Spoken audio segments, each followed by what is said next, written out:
Hello, darkness, my old friend. I've come to talk to you again,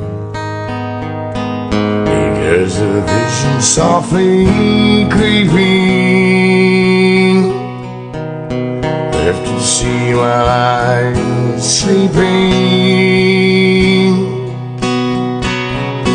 I had a vision that was planted in my brain.